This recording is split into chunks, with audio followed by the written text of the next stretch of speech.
شروع اللہ کے نام سے جو نہایت مہربان اور رحم کرنے والا ہے۔ پیش خدمت ہے مولانا جلال الدین رومی رحمۃ اللہ علیہ کی حکایات میں سے بہت ہی پیاری حکایت جس کا عنوان ہے رزق کی فکر۔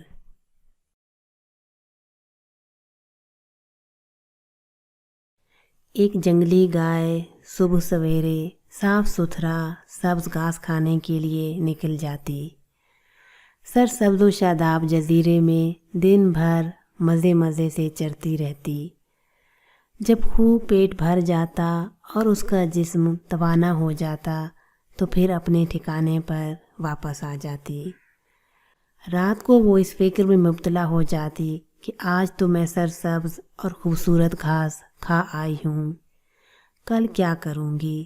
ساری رات وہ اس غم میں ہی گھلتی رہتی۔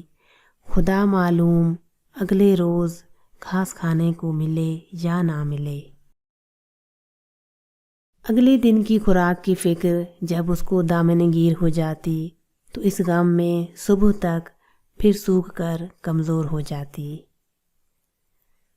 دوسرے دن صبح سویرے جب پھر وہ جزیرے میں مریضہ ہوس پہنچی تو بڑی حرص کے ساتھ چارہ کھانے لگی۔ سارا دن وہ سرسبز و شاداب گھاس کھاتی رہی۔ جب واپس پہنچی تو رات کو پھر اس غم میں گھلنے لگی کہ وہ اگلے روز کیا کھائے گی۔ خوراک کی فکر پھر اس کو دامن گیر ہو جاتی۔ اس بخار میں رات کو پھر کمزور ہو جاتی۔ کل کی فکر میں اس کی زندگی کا بیشتر حصہ ایسے ہی گزر گیا۔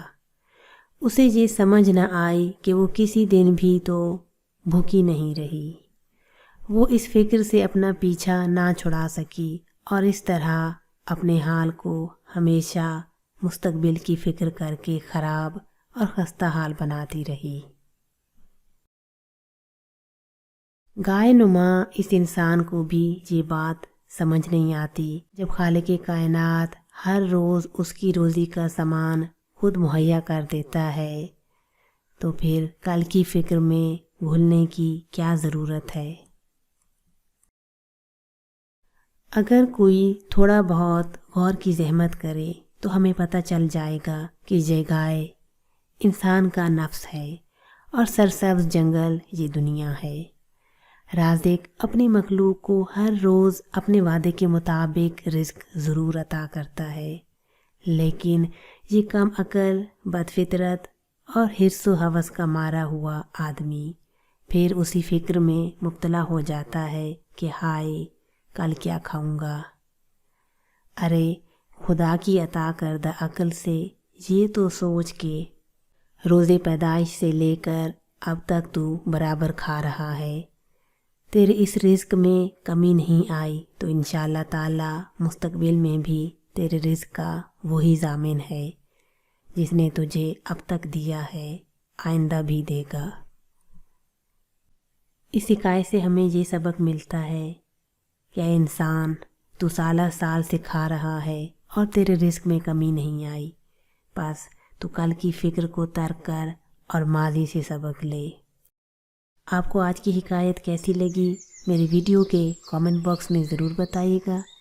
اگر آپ میرے چینل پر نئے ہیں تو آپ سے میری چھوٹی سی گزارش کہ میرے چینل کو سبسکرائب کرنا نہ بھولیں۔